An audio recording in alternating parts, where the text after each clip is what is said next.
Even though President Trump hosted Zelensky again at the White House, in the past week, nothing has meaningfully changed in terms of the position in Moscow or the position in Kyiv. And that's what the administration is grappling with. Helping us journey through some of the big Trump-based news stories of the day today is the Wall Street Journal's Sabrina Siddiqui. Sabrina, hello, good evening. Nice to be with you. Thank you for being with us, Sabrina. Listen, there's loads to get through, so we should march on. And I guess we have to start with what was going to be one of the sort of meetings of our age. Another one of them, President Trump and President Putin set to meet in Budapest. That's now officially been cancelled. The Kremlin, Sabrina, saying that the US proposal to freeze the conflict along the present front lines was not acceptable to them. Also, a meeting between Marco Rubio and Sergei Lavrov also been delayed as well due to a difference of opinion on ceasefire terms. Trump's been speaking this evening, though. He said that that he'll be the greatest president of all time when he adds this particular peace deal to his tally, when he says he ends 9 wars.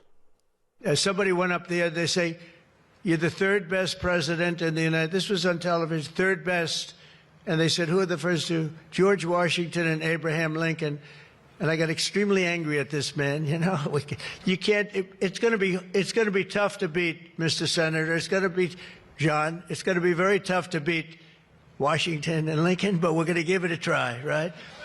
Hey, they didn't put out 8 wars, 9 coming. All right, we put out 8 wars, and the 9th is coming. Believe it or not. Okay, President Trump speaking at the Rose Garden earlier. Sabrina, what do we make of this cancellation? Well, I think it just underscores why it is incredibly hard for the Trump administration to really gain ground, because the last time that they felt like they had productive meetings, you had the Alaska summit where President Trump met with President Putin back in August. Around that time, President Trump had also welcomed Ukrainian President Zelensky to the White House. You know, the issue was that neither side had really changed its position, namely on territorial control. Russia is not willing to halt its efforts to occupy more parts of Ukraine, and Zelensky certainly is not willing to cede any Ukrainian territory, and that's the primary sticking point, and that is very much the case even today. So even though President Trump hosted Zelensky again at the White House, in the past week, nothing has meaningfully changed in terms of the position in Moscow or the position in Kyiv. And that's what the administration is grappling with. And if this one gets cancelled for this reason, how does one ever happen? Well, that's a challenge for the Trump administration. I think that their hope is that they can come to some kind of point where maybe, I think, a goal that they've had for some time now is, can they get Trump, Putin, and Zelensky all in the same room? But even for such a meeting to occur between all 3 leaders at once, I think a lot of outside experts you talk to believe that there would have to be some kind of preconditions around such a meeting, some concessions that are made in advance of actual negotiations toward a ceasefire. Yeah. And so far, there really haven't been any concessions. And I think the issue here is also that, needless to say, European leaders or EU leaders are very much on the side of Ukraine. NATO allies are very much on the side of Ukraine. So Zelensky also knows that, if there is some effort by the Trump administration to engage in some kind of conversation around land swapping and what territory is Ukraine willing to give up, much of Europe is of the opinion that any deal, any ceasefire needs to protect Ukraine, the territorial integrity and sovereignty of Ukraine. So it's just I think something that will be stuck in limbo until and unless there's some kind of breakthrough in talks with the Russians about their position. We used to spend quite a lot of time, didn't we, sort of grappling with what Trump's base think about things and how they might be influencing things and how they might be influencing his positions. That's become a lot less relevant. We've talked about it a lot less in this second term, presumably because he won't be seeking a third term. ... We'll see. But does that, I mean, what are they thinking on this issue? I think it's been interesting because the Republican primary electorate had really stopped supporting continuing to provide military assistance to Ukraine, especially during the Biden administration, Yeah. which in some ways is not surprising that now that Trump is back in office and he is dealing with the fact that the U.S. has to continue supporting Ukraine, Republicans have come around.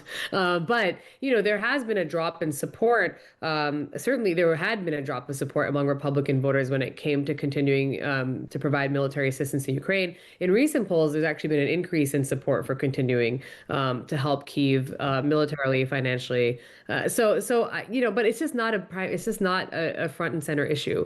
I think there's a broad desire when it comes to the American electorate to scale back U.S. involvement in conflicts overseas, and that was true of Israel and Gaza. It's also true of Russia and Ukraine. But that is not what voters are casting their ballots based upon, even in next year's midterms. It's really economic issues that drive voters at the polls. So I think the Trump administration sees urgency in this because it's something that they can add as a feather in their cap. It's something they can try to run on, but it's not something that's ultimately going to move the needle when it comes to American votes. No, and I suppose as long as the engagement with it is sort of on a path to trying to end it, that's the thing that's going to satisfy the base, isn't it, and keep the people around him happy, I suppose. Just give us a bit of a fact check on something here, Sabrina, that Marcus has got in touch with. Why are you repeating and amplifying Trump's lies? He says he's not solved 7 wars, and he's used illegal means and broken international law to get his way.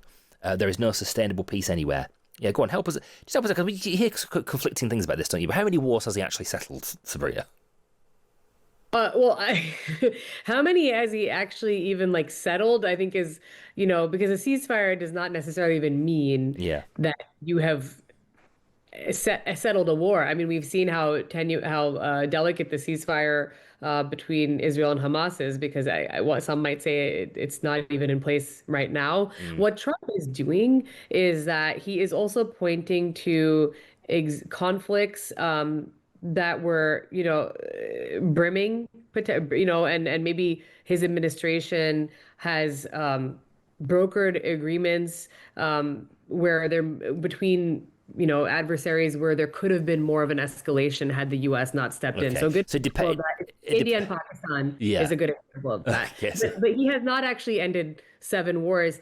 I don't know that you could actually say that he has ended any war at the moment. And even if Afghanistan, which is the war that he said he would end in his first term, and he began the process of withdrawal, he did not withdraw U.S. troops from Afghanistan. President Biden came in and withdrew U.S. troops from Afghanistan to great criticism, frankly. Okay, sure. Important context.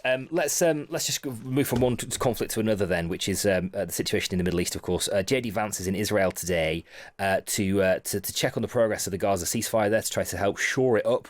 The Vice President saying he believes it's in a good place, that it will happen. He went on to say that the return of all the hostages' bodies are not going to happen overnight. Let me say just a couple of words about the deceased hostages. I mean, one of the stations that I met with, one of the groups that's working on this that I met with earlier, they actually have a photo of the 15 deceased hostages who are still in Gaza.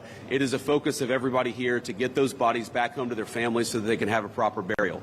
Now, that said, this is difficult. This is not going to happen overnight. Some of these hostages are buried under thousands of pounds of rubble. Some of the hostages, nobody even knows where they are. That doesn't mean we shouldn't work to get them, and that doesn't mean we don't have confidence that we will. It's just a reason to counsel in favor of a little bit of patience. This is going to take a little bit of time. J.D. Vance in Israel today. How concerned are they, Sabrina, about the flare-up in tensions this weekend? I think there is a great deal of concern because, what they need is for the ceasefire to be durable. Is this a skirmish that was inevitable? That's the best case scenario. And then you come back to both sides complying with the terms of the deal. Or is this threatening to upend the entire truce and we just go back to the status quo? I mean, already you have Israel accusing Hamas over the weekend of carrying out an attack that killed 2 IDF soldiers. And then you have Israel carrying out waves of airstrikes that killed dozens of people in Gaza. So there are many people who would argue that there isn't, frankly, a ceasefire that's truly in place right now. But I think that the U.S. is trying to minimize the fallout from the exchange of strikes, and ensure that this ceasefire is durable, and that both sides are ultimately committed to it. But there are still a lot of roadblocks ahead. Okay. Here's an interesting story. A Capitol rioter who was pardoned by Donald Trump has been charged with allegedly threatening to kill the Democrats' House Minority Leader. Take us into this story. Well, it's frankly bizarre, because this is someone who was charged, convicted of charges related to the insurrection at the U.S. Capitol on January 6th. And he was one of the many rioters who was pardoned by President Trump earlier this year. And lo and behold, now, he's been arrested on a charge of threatening to kill the House Minority Leader in the Democratic Party, Hakeem Jeffries. And I don't think that this comes as a surprise to a lot of people, because the attack on the Capitol on January 6th was an act of political violence.